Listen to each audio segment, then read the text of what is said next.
ओम नमो आदेश। ओम शिव गोरखादेश। तो प्रेमी भगत जनों, आज का पहला प्रश्न है बिंदु त्राटक के संबंध में।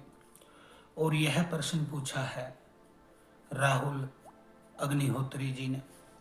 राहुल लिखते हैं, गुरुदेव कि आपने दीपक त्राटक की जो साधना दी है वह मैंने निरंतर कर रहा हूँ, और उसके करने से मुझे कुछ कुछ आभास भी हो रहा है, कुछ कुछ पॉजिटिव फील भी हो रहा है, और मेरे साथ कई अनुभव भी हो रहे हैं जो कि शुभ संकेत लग रहे हैं। कृपया आप बिंदु त्राटक के विषय में भी बताइए, क्योंकि मैंने सुना है कि बिंदु त्राटक से शुरू करना चाहिए। तो आपने ठीक सुना है बेटा राहुल, बिंदु त्राटक से ही शुरू करना चाहिए। लेकिन वह उन लोगों को बिंदु त्राटक से शुरू करना चाहिए जिन्होंने जीवन में कभी कोई जाप न किया हो, कोई ध्यान न किया हो, कोई मेडिटेशन न किया हो, या किसी प्रकार का भी धार्मिक और आध्यात्मिक यौगिक अभ्यास न किया हो। ऐसा आप नॉर्मल करते हैं। अब देखिए, जब आप बच्चे थे तब आप स्कूल में जाते थे, तब भी आप देख देख के लिखते थे। ये एक अभ्यास होता है जो कि आपको ऊंचाइयों तक ले जाता है। अब बिंदु त्राटक के बारे में आप जानना चाहते हैं, तो बिंदु त्राटक के लिए बहुत ही लाभकारी आपको फल चाहिए। तो सबसे पहले तो आप एक बिंदु बना लीजिए। और बिंदु कैसे बनाएंगे? आप कागज पे भी बना सकते हैं, सफ़ेद आप एक कागज ले सकते हैं जो चार्ट होता है पेंटिंग वाला, उस पे आप बिंदु बना सकते हैं, चिपका भी सकते हैं।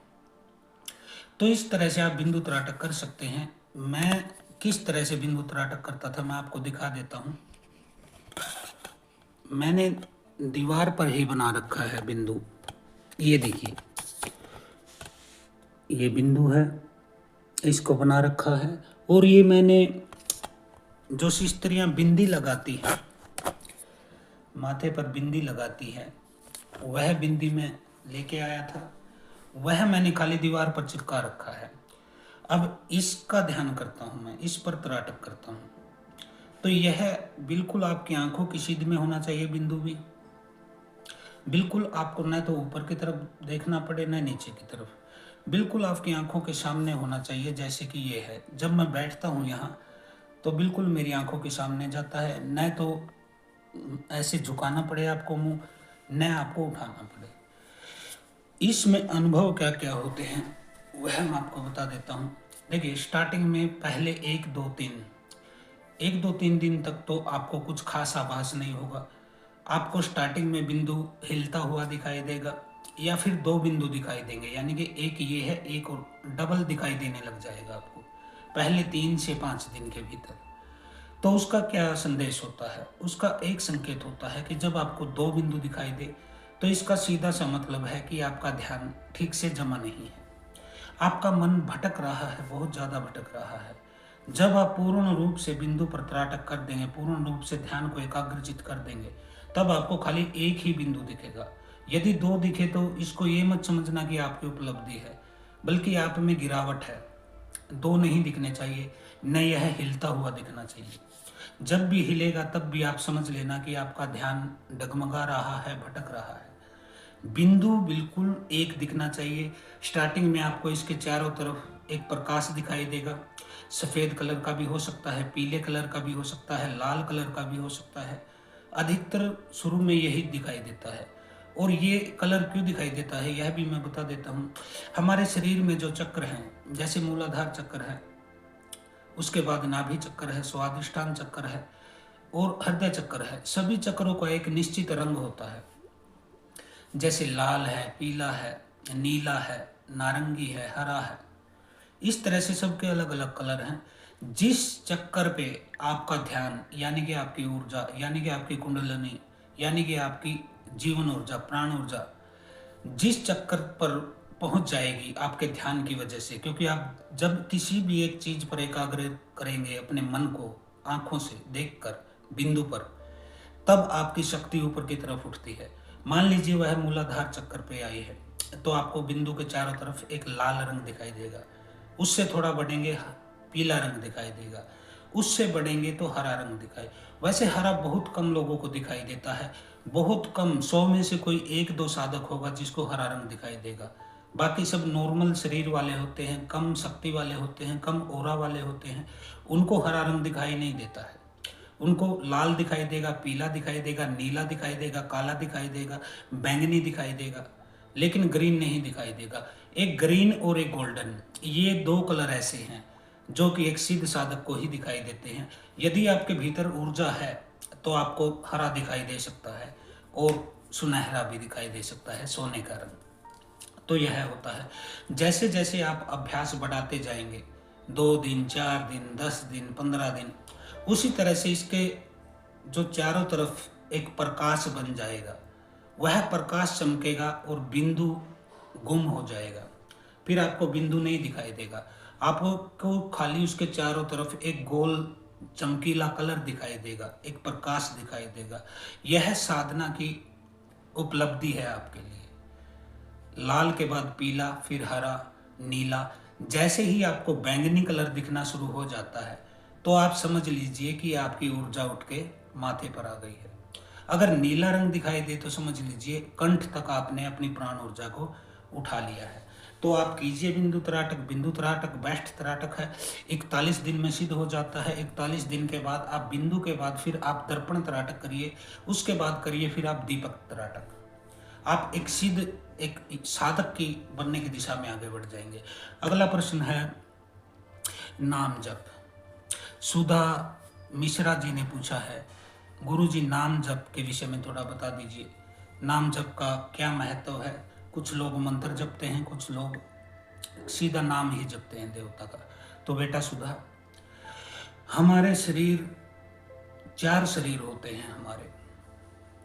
प्रथम होता है हमारा फिजिकल बॉडी, सेकंड होता है हमारा मेंटल बॉडी, थर्ड होता है हमारा इमोशनल बॉडी, और फोर्थ होता है स्पिरिचुअल बॉडी। यानी कि प्रथम तो भौतिक शरीर, दूसरा मनुष्य शरीर मानसिक, तीसरा भावात्मक यानी कि हमारा हृदय, और चौथा होता है हमारे आत्मा के स्तर का आध्यात्मिक। तो ये 4 प्रकार के हमारे शरीर होते हैं, 4 प्रकार की ऊर्जा होती है, 4 प्रकार की भावना होती है। तो नाम जब यदि आप करना चाहते हैं, देखिए यदि आप मेरी मानकर चलते हैं तो फिर मैं गारंटी देता हूँ आपकी सफलता की। और यदि आप लड़ाएंगे अपना दिमाग, कहीं से यूट्यूब से इधर उधर से कचरा उठा लाएंगे और फिर करेंगे और फिर बोलेंगे गुरुजी सफल नहीं हुई, तो उसकी मेरी कोई गारंटी नहीं। मैं आपसे कोई पैसा नहीं ले रहा हूँ, आपको सीधा सीधा सत्य बता रहा हूँ। आपको यदि सफल होना है नाम जप में तो आपको क्या करना चाहिए। देखिए सबसे पहले आपको एक ऐसे नाम का चुनाव करना चाहिए जो आपके साथ सबसे ज़्यादा तादाम हो, जिसका जो आपके साथ सबसे ज़्यादा रिलेटेड हो। ऐसा क्या नाम हो सकता है? ऐसा नाम हो सकता है आपका स्वयं का नाम, जैसे कि सुधा। सुधा एक ऐसा नाम है जो कि आपके माता पिता ने रखा था। स्कूल में गए तब भी लोग सुधा बोलते थे, मित्र भी सुधा बोलते थे, ससुराल वाले भी सुधा बोलते थे, मृत्यु होगी तब भी बोलेंगे कि सुधा आज नहीं रही। तो ये एक ऐसा नाम है जो सबसे ज़्यादा आपके साथ जुड़ा हो। अब जैसे आप बैठी हैं, कोई पीछे से आवाज़ लगाए शांति, तुम्हारा ध्यान नहीं जाएगा। कोई पीछे से आवाज़ लगाए सुषमा, तुम्हारा ध्यान नहीं जाएगा। लेकिन यदि कोई पीछे से बोले कि सुधा, तुम तुरंत एकदम से तुम्हें झटका लगेगा कि कोई मुझे पुकार रहा है। तो यह नाम जो है यह सबसे ज़्यादा तुम्हारे साथ जुड़ा हुआ है, तुम्हारे मन से, तुम्हारे अवचेतन मन से, चेतन मन से, तुम्हारी बुद्धि से, हर चीज़ से यह नाम जुड़ा हुआ है। तो सबसे पहले जब कोई जाप शुरू करना चाहता है, कोई नाम जप शुरू करना चाहता है और सफल नहीं हो रहा है, तो उसे क्या करना चाहिए? उसे सबसे पहले 21 दिन तक अपने ही नाम का जाप करना चाहिए, अपने ही नाम का, क्योंकि यह नाम बिल्कुल आपका अपना है। इससे ज़्यादा आप किसी चीज़ के साथ जुड़ नहीं सकते हैं। 21 दिन कीजिए अपने नाम का जाप। उसके बाद आप किसी का भी नाम का जाप कर सकते हैं, जैसे राम नाम जाप, ओमकार का जाप, शिव के नाम का जाप, काली के नाम का जाप, जिसका भी आप करना चाहे कोई समस्या नहीं। 21 दिन आप अपने नाम का जाप कीजिए आंख बंद करके, सुधा सुधा सुधा सुधा सुधा सुधा सुधा। देखिए भक्ति मार्ग में यदि आपको सफल होना है और सही में सफल होना, ये नहीं कि आपको झाड़ फूक वाला बाबा बनना है। यदि आपको शक्तियाँ प्राप्त करनी है, सिद्धियाँ प्राप्त करनी है, या फिर आपको भक्ति प्राप्त करनी है, मोक्ष प्राप्त करना है, तो आपको फिर सीधा स्टेप से चलना पड़ेगा, जैसे मैं बोलता हूँ। आप अपने ही नाम का जाप कीजिए, सुधा सुधा सुधा सुधा सुधा सुधा।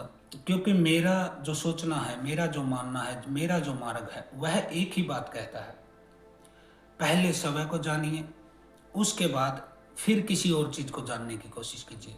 क्योंकि आप भले ही दुनिया भर की किताबें पढ़ लें, दुनिया भर का ज्ञान इकट्ठा कर ले, दुनिया भर के सत्संग उपदेश आदि आप सुन ले, उनको तोते की तरह बेशक रट भी लीजिए।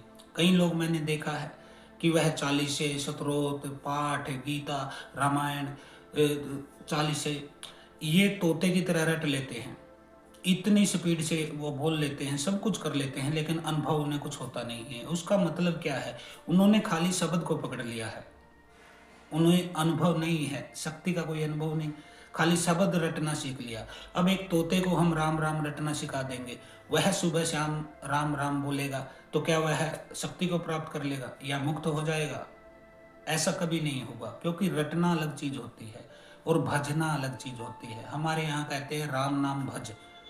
रटने से क्या होगा? रटना तो आप कुछ भी रट लीजिए, तो उसके भीतर आपको समाहित होना पड़ेगा, अपने हृदय में उस चीज को बिठा लेना पड़ेगा। पहले आप रटिए अपना नाम 21 दिन, उसके बाद आप एक नाम पकड़ लीजिए। आप बेशक राम का नाम पकड़िए, आप बोलिए राम राम राम राम, या फिर ओम नाम पकड़िए, ओम ओम ओम। तो आप कोई भी नाम कर सकते हैं 21 दिन के बाद। और उसको कैसे करना है? उसको प्रथम करना है आपको अपने भौतिक यानी कि फिजिकल डायमेंशन से, भौतिक शरीर से। वह कैसे होगा? आपको बैठ जाना है, ये मुद्रा लगा के देख लीजिए, मुद्रा दोनों अंगूठे मिले हुए, दोनों उंगलियां मिली हुई, और ये उंगलियां सारे बंद, यहाँ पे रख लीजिए इसको। और अब रटिए राम राम राम। प्रथम आप रटेंगे अपने भौतिक शरीर से, यानी अपने होठों से, जीवों से आवाज निकालकर। दूसरा स्टेप आप क्या क्या होगा अगले 21 दिन का? वह स्टेप होगा आपके मेंटल बॉडी यानी कि मानसिक मनस शरीर से। अब आप मन मन में जपेंगे, यानी कि मानसिक जप। आप राम राम जपिए। 21 दिन बाद आपको क्या करना है? अब आपको इमोशनल बॉडी पे आ जाना है, भावनात्मक बॉडी पे, यानी कि हृदय से। अब हृदय से जपना है, और हृदय के पास कोई शब्द नहीं है, ये बात याद रखना। शब्द खाली हमारी बुद्धि तक है, मेंटल तक है, हमारे आगे शब्द खत्म हो जाते हैं। वहां जाके क्या करना है? हृदय पर आपको राम का जो है तरंग फील करनी है, खाली महसूस करना है उस चीज को, और उसकी आकृति, यानी कि राम को आप किस रूप में देखते हैं। आप कोई फोटो देख लीजिए उनका, जो आपको सबसे अच्छा फोटो लगे, उसकी आकृति अपने हृदय में यानी कि अपने कल्पना में बनाने की कोशिश कीजिए। बोलिए मत कुछ, न ही मानसिक बोलिए, न ही होठों से बोलिए, खाली उनकी मूर्ति को कल्पना में लाइए और ठहराने की कोशिश कीजिए। पहले 5 सेकंड उनकी मूर्ति रुकेगी, किसी के 1-2 सेकंड ही रुकती है, फिर 10 सेकंड, 15 सेकंड, 20 सेकंड, इस तरह से 45 सेकंड यदि आप उनकी उसी आकृति को, उसी मूर्ति को, उसी तस्वीर को, उसी इमेज को, उसी फोटो को आप यहाँ पे रख पाते हैं अपनी कल्पना में, यानी कि वो हिले डुले नहीं, न ही गायब हो दोबारा आए। जब वह 45 सेकंड बिल्कुल ठहर जाए, तब समझ लेना कि आपका ये अभ्यास भी सफल हो गया है, इमोशनल बॉडी वाला भी। अब नंबर 4 पर है स्पिरिचुअल बॉडी, आत्मा की। उसमें क्या करना है आपको? उसमें आंखें बंद कर लेना है, आपको लगा लेना है ये मुद्रा। अब आपको न तो मुंह से राम बोलना है, ना मानसिक रूप से राम बोलना है, न ही उनकी कोई तस्वीर बनानी है। अब आपको खाली सुनने की कोशिश करनी है, जैसे कि राम नाम की धुन चल रही है। राम नाम की धुन, जैसे कोई राम राम राम, इस तरह की ध्वनि। और इस ध्वनि को आप ये मत समझिए जैसे कोई मनुष्य बोल रहा है, नहीं, एक म्यूजिक की टोन में इसको सुनने का प्रयास कीजिए। कुछ लोगों को यह राम के रूप में सुनाई देगी, कुछ लोगों को ओम के रूप में सुनाई देगी। जो ओम मंत्र का अभ्यास करेंगे, ओम नाम का जाप करेंगे, उन्हें ओम सुनाई देगी। जैसे सिख करते हैं, हमारे सिख भाई ओमकार का अभ्यास करते हैं तो उन्हें ओमकार ही सुनाई देता है। आप करेंगे राम के नाम से तो राम ही सुनाई देंगे आपको। मुस्लिम आमीन इस तरह से सुनते हैं, ईसाई अपने हिसाब से सुनते हैं, हर कोई अलग हिसाब से इसको सुनता है। तो आप जो भी नाम जाप करें उसी की टोन महसूस कीजिए और 21 दिन के भीतर आपको यह सुनाई देने लग जाएगा। इसको बोलते हैं अनहद नाद, ओमकार का नाद, परमात्मा का संगीत। इस तरह से आप चारों डायमेंशन पूरी कर सकते हैं। अपने चारों शरीरों को आप एक एक करके सिद्ध प्राप्त कर सकते हैं। तो यह होता है। अगला प्रश्न, सबसे सरल साधना। सबसे सरल साधना कौन सी है? क्योंकि मेरे पिताजी बीमार हैं, वो काफ़ी अवस्था को हो गए हैं, 80 साल के आसपास, ना ज़्यादा देर बैठ सकते हैं, न ज़्यादा देर वह यह साधना कर सकते हैं। उनको क्या करना चाहिए? क्योंकि उनको शरीर में समस्याएं रहती हैं, तनाव रहता है, उसके लिए क्या करना चाहिए? तो बेटा उसके लिए सबसे आसान, जो मैं अपने हिसाब से मैं बताता हूँ, ऐसे व्यक्ति न तो कोई लंबे चौड़े जाप कर सकते हैं, न साधना कर सकते हैं, बैठ नहीं सकते हैं। ऐसे व्यक्तियों के लिए सबसे आसान रास्ता क्या है? ऐसे व्यक्तियों के लिए सबसे आसान रास्ता जो मेरी नज़र में है, मेरे देखे, वह है अपने श्वास का ध्यान करना। श्वास आई, जान लिया, श्वास गई, जान लिया। यानी कि खाली अपने श्वास पर ही ध्यान देना है, न कुछ जपना है, न कुछ करना है, न कोई आसन लगाना है, न कोई मुद्रा लगानी है। आप जितनी देर बैठे हैं, लेटे हैं, किसी भी अवस्था में आप अपने श्वास का ध्यान कर सकते हैं। यदि कोई मरीज बिस्तर पर लेटा है, हॉस्पिटल में पड़ा है, वह भी अपने श्वास का ध्यान कर सकता है। और श्वास का ध्यान आप उनसे 5 दिन कराइए।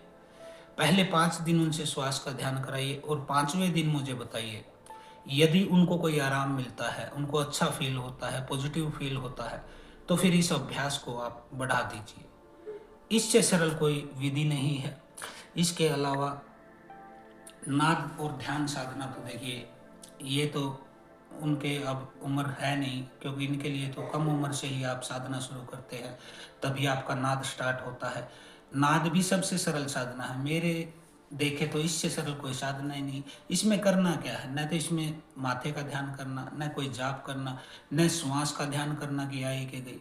खाली पड़े पड़े सुनना है, जो संगीत बजता है परमात्मा का, ओमकार का जो संगीत है, खाली सुनना ही तो है।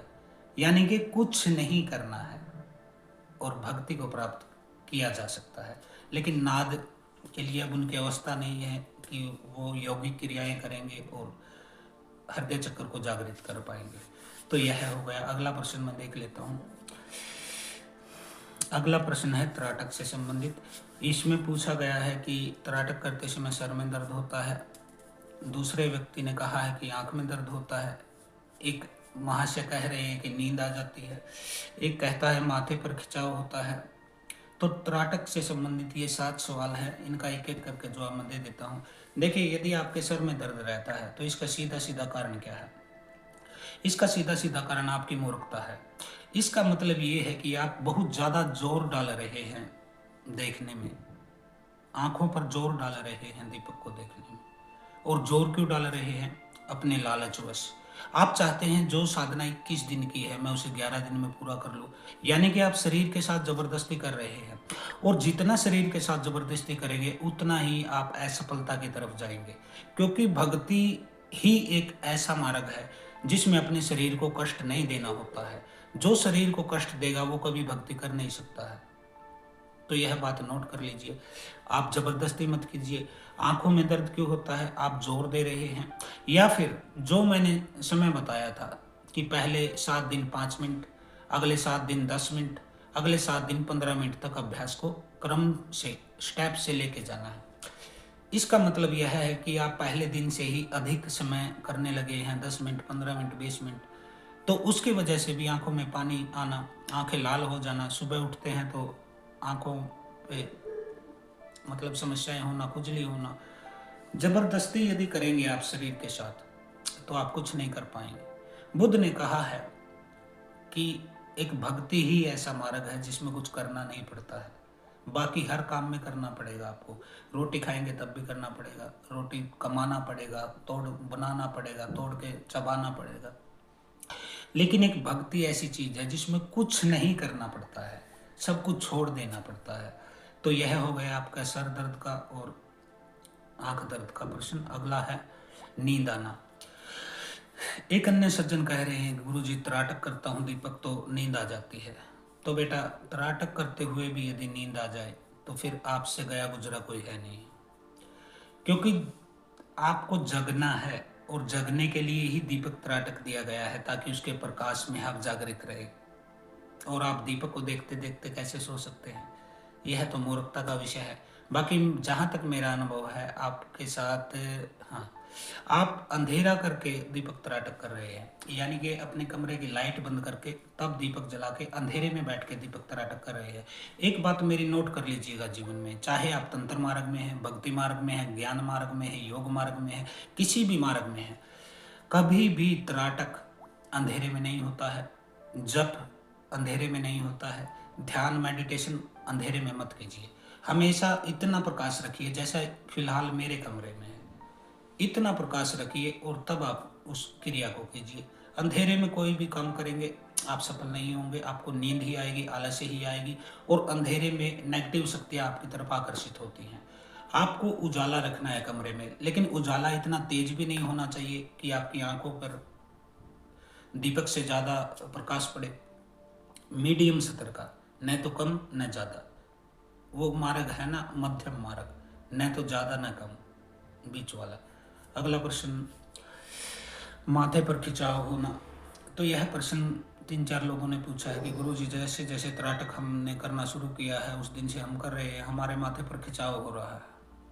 तो बेटा, खिंचाव का मैं बता देता हूँ। खिंचाव होता है, ऐसा लगता है जैसे नीचे का ये हिस्सा ऊपर की तरफ उठ रहा है और ऊपर का हिस्सा नीचे की तरफ आ रहा है। कई लोगों को यहाँ पे खुजली का एहसास होता है, कहीं को वाइब्रेशन का एहसास होता है, जैसे कुछ कंपन सी हो रही है, वाइब्रेशन हो रहा है। तो यह बिल्कुल शुभ संकेत है, अच्छा संकेत है। यह उस चीज का संकेत है कि आपकी साधना बिल्कुल सही चल रही है और आप आगे बढ़ रहे हैं। अगर नीचे से ऊपर की तरफ आपको खिंचाव होता है तो इसका सीधा सीधा मतलब है आप अपनी ऊर्जा को ऊर्ध्वगमन के लिए ऊपर उठाने में सफल हो रहे हैं। खींच रहा है आपका आज्ञा चक्र नीचे से कुंडलिनी को, और उसका आभास खिंचाव में होता है। हमारे साथ भी ऐसा बहुत हुआ था शुरू शुरू में। हमारे गुरु ने बताया था कि तुम बहुत सही साधना कर रहे हो, तब हमें पता चला था कि यह बहुत शुभ संकेत होता है, और जल्दी ही हमने अपने आज्ञा चक्र को जगा लिया था। अगला प्रश्न है पैर सुन्न होना। तो एक सिस्टरी ने पूछा है, भगत हैं, कि पैर सुन्न हो जाता है गुरुजी, कभी दायां पैर सुन्न हो जाता है, कभी बायां पैर सुन्न हो जाता है। देखिए, यदि त्राटक के समय आपका पैर सुन्न होता है तो यह बहुत ही शुभ संकेत है बेटा। और शुभ संकेत क्यों है? हमारा मुख्य उद्देश्य क्या है? कोई भी साधना हम कर रहे हैं, त्राटक कर रहे हैं, ध्यान कर रहे हैं, मेडिटेशन कर रहे हैं, कोई जप कर रहे हैं, उसका मुख्य उद्देश्य होता है शक्ति को नीचे से ऊपर उठा देना, यानी कि मूलाधार से आज्ञा चक्र पर मिला देना। और जब शक्ति का खिंचाव होता है नीचे से, और जहां से शक्ति आप पूरी तरह खींच लेते हैं, वो हिस्सा शून्य हो जाता है, क्योंकि अब उसमें ऊर्जा तो रही नहीं, ऊर्जा उठ के ऊपर के चक्रों में आ गई, तो ऐसा लगता है जैसे शून्य हो गया है, पैर है ही नहीं। तो यह बहुत शुभ संकेत है।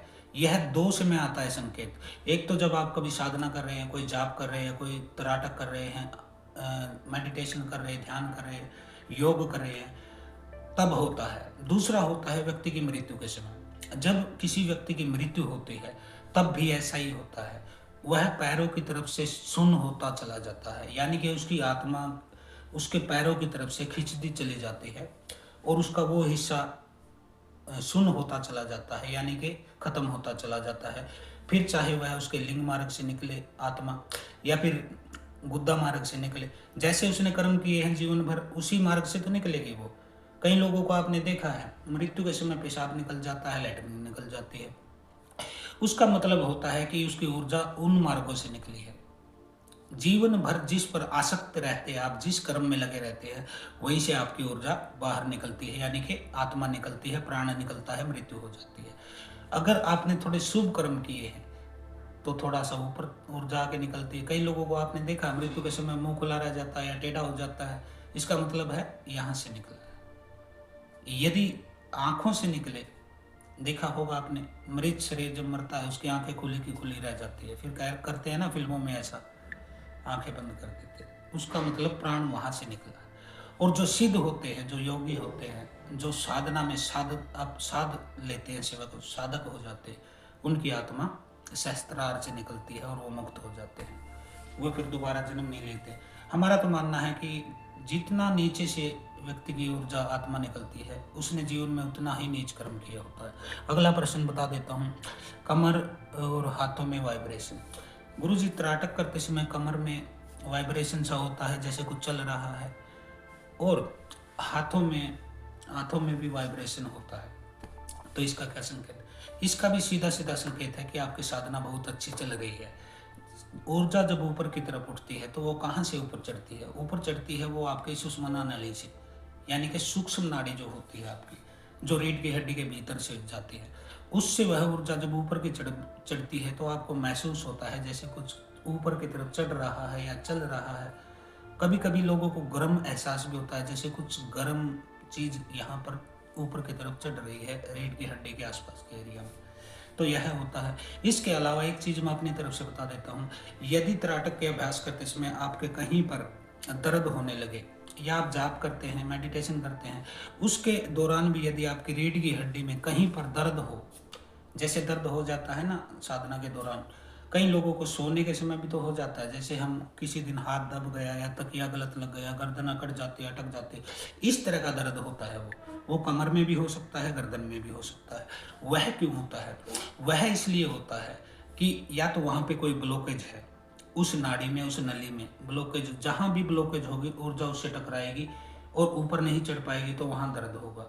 इसका उपचार क्या है? अपनी ब्लॉकेज को खोलिए। ब्लॉकेज खोलने के भी अनेक तरीके हैं, आप ढूंढ लीजिएगा कहीं से, मैं भी बता देता हूँ। अपने श्वास को, मतलब इससे लीजिए, इससे छोड़िए, इससे लीजिए, इससे छोड़िए, अनुलोम विलोम ये कीजिए स्पीड से, इससे आपकी ब्लॉकेज खुल सकती है। दूसरा होता है अव्यवस्था, यानी कि शरीर आप व्यस्त नहीं रखते, उसमें व्यवस्था से नहीं बैठते।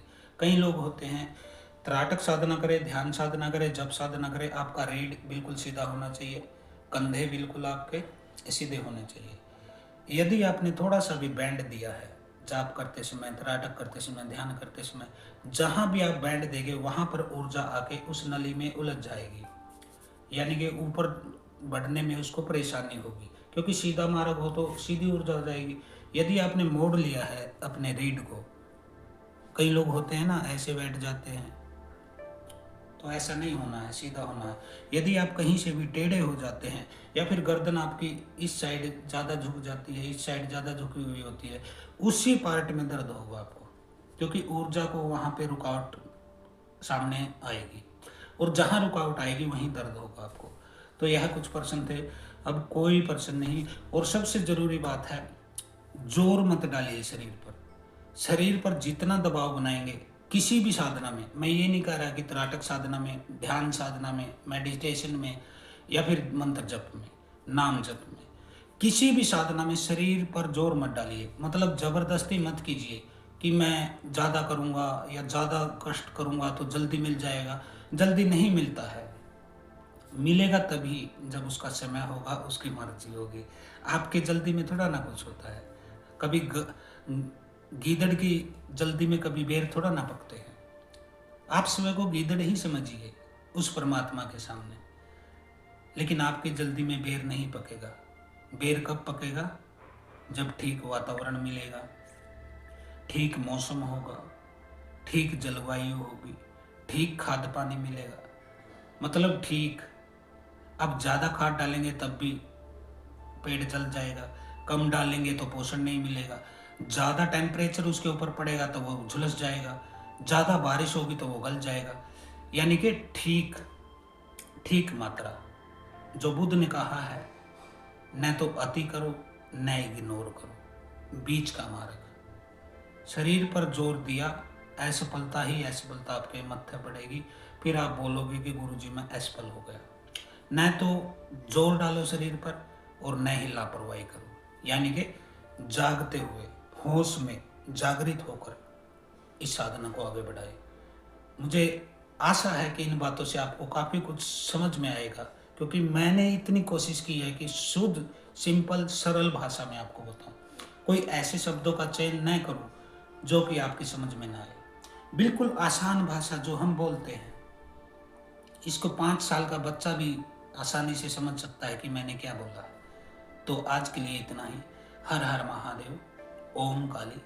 आदेश गुरु गोरक्षनाथ।